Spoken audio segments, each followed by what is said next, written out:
In 2013, a book appeared with a promise that felt almost spiritual: every obstacle in your path is actually the path itself. Ryan Holiday's The Obstacle is the Way sold millions by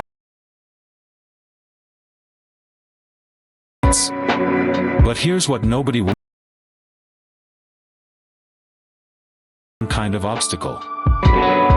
Holiday's central argument is simple: perception, action, will.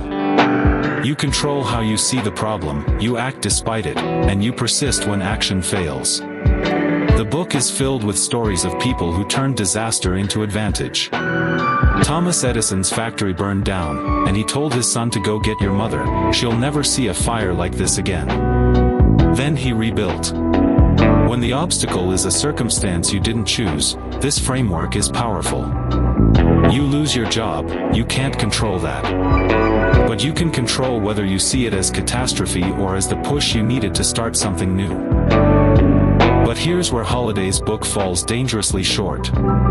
It doesn't clearly distinguish between an obstacle imposed on you and an obstacle that is the universe telling you to stop.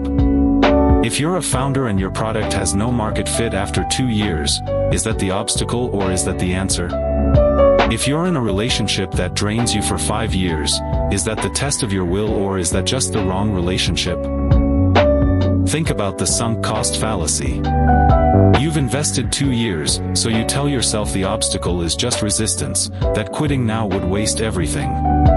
But Holiday's framework can become the philosophical cover for a cognitive bias. You're not persevering through adversity, you're just refusing to admit you chose wrong. The obstacle isn't refining you, it's just consuming you.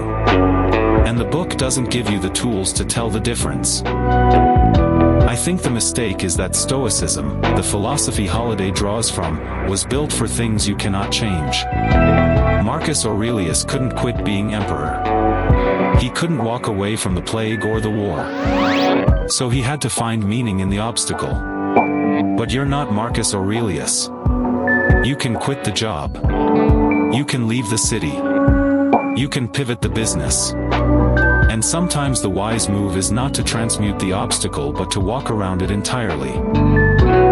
Here's a practical test I've developed. Write down the obstacle. Then ask, if I solve this, what do I win?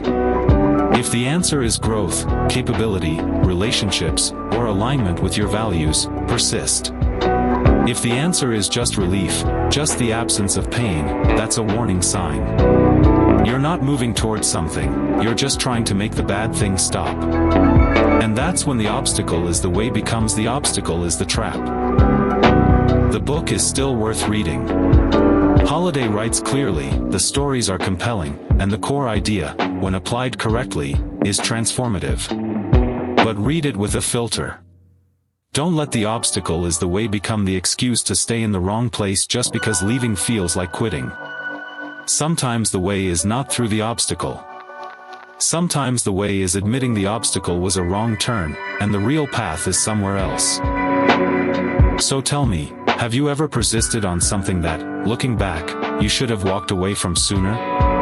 Drop it in the comments. And if this perspective helped you see the book differently, consider subscribing. We're building a library of ideas that